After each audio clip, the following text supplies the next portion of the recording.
வணக்கம் ஃப்ரெண்ட்ஸ், இது zoom liquid solution ஆம்பியோடது.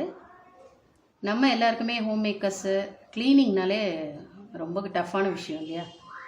இந்த ஜூம் லிக்விடை வச்சு நம்ம நிறைய பொருட்களை க்ளீன் பண்ணலாம். கேஸ் ஸ்டவ்வில் உள்ள துருக்கரையை க்ளீன் பண்ணலாம், சமையல் மேடையில் உள்ள எண்ணெய் பிசுக்கு க்ளீன் பண்ணலாம். இது மாதிரி ஸ்டீல் ஸ்டாண்டெல்லாம் இருந்துச்சுன்னு வச்சுக்கோங்களேன், அதெல்லாம் இந்த லிக்விடை வச்சு நல்லா க்ளீன் பண்ணலாம். இதில் உள்ள துருக்கரை, எண்ணெய் பிசுக்கு, அழுக்கு, தூசி எல்லாத்தையும் எடுத்துரும்.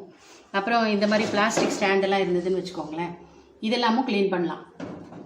நிறைய பேர் கேட்பாங்க, இதெல்லாம் சோப் வச்சு கூட க்ளீன் பண்ணலாமேன்னு கேட்பாங்க. கரெக்டு தான், நான் இல்லைன்னு சொல்லலை.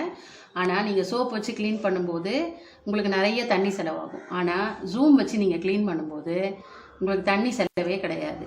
ஓகேங்களா? நிறைய வாட்டி நீங்கள் போட்டு அதை தண்ணியில் வாஷ் பண்ணணுன்ற அவசியமே கிடையாது.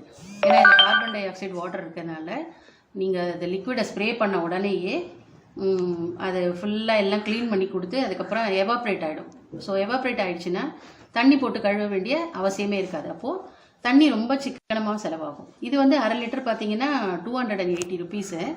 இதை நீங்கள் வாட்டரில் டைல்யூட் பண்ணிவிட்டு எல்லாத்தையும் க்ளீன் பண்ணிக்கலாம். ஸ்விட்ச் போர்டு, எக்ஸாஸ்ட் ஃபேனு, சமையல் மேடை, அப்புறம் கேஸ் ஸ்டவ்வு, எவர் சில்வர் டப்பா மேலே இருக்க தூசி, இது எல்லாத்தையும் நம்ம மாதத்துக்கு ஒரு தடவை போட்டு சுத்தமாக கழுவோம் இல்லையா? தண்ணி ஊற்றி சோப் போட்டு முதல்ல கழுவிட்டு அப்புறம் தண்ணி ஊற்றி கழுவோம். ஆனால் இது ஜஸ்ட் அந்த எவர் சில்வர் டப்பா அது மேலெல்லாம் ஸ்ப்ரே பண்ணி ஒரு துணி வச்சு தொடச்சாலே போதும். ஓகே, ஸோ இது மாதிரி பலவித உபயோகங்கள் இருக்குது இதில். இப்போ இதில் நான் வாட்டரில் டைல்யூட் பண்ணியிருக்கேன். இதை நான் ஸ்ப்ரே பண்ணுறேன். இந்த எண்ணெய் பிசுக்கு இதெல்லாம் எப்படி க்ளீன் பண்ணலான்னு நம்ம பார்க்கலாம்.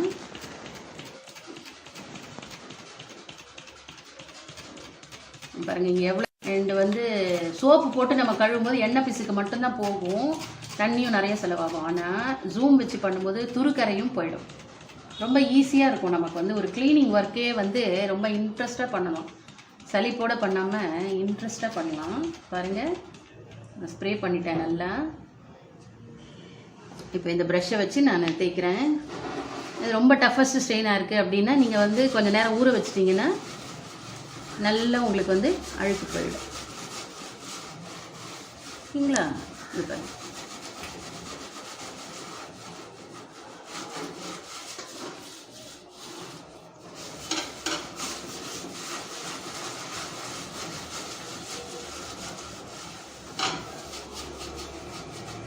இது ஒரு மல்டி பர்பஸ் கிளீனர்.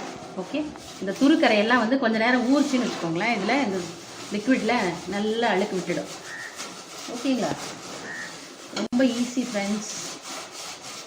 இந்த ஒரு பாட்டில் 1/2 லிட்டர் வாங்கினீங்கன்னா உங்களுக்கு ரொம்ப உபயோகமாக இருக்கும். மல்டி பர்பஸ் ஸ்விட்ச் board, exhaust fan, gas stove, அப்புறம் எவர் சில்வர் டப்பா, அதுக்கப்புறம் இந்த மாதிரி எவர் சில்வர் ஸ்டாண்டு, அப்புறம் அண்டாலெல்லாம் துரு பிடிச்சிருந்ததுன்னு வச்சுக்கோங்க, தண்ணி பிடிச்சி வைக்கிற பாத்திரம்லாம், அதெல்லாம் நீங்கள் இந்த லிக்விடை போட்டு நல்லா ஸ்ப்ரே பண்ணிவிட்டு நல்லா இந்த மாதிரி ப்ரெஷ்ஷை வச்சு நல்லா அழுத்தி தேய்ச்சிங்கன்னா இந்த அழுக்கெலாம் தெரியுது பார்த்தீங்களா?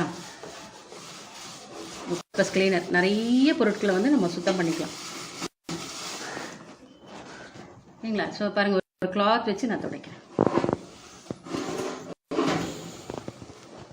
பார்த்தீங்களா? அழுக்கெல்லாம் போயிடுச்சா?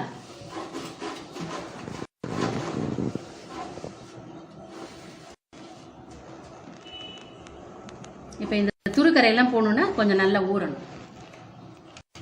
இந்த துருக்கரையெல்லாம் போகிறதுக்கு ஒரு 10-15 நிமிஷத்துக்கு மேலே நல்லா ஊறிடுச்சுன்னு வச்சுக்கோங்க, இந்த துருக்கரையெல்லாம் போயிடும்.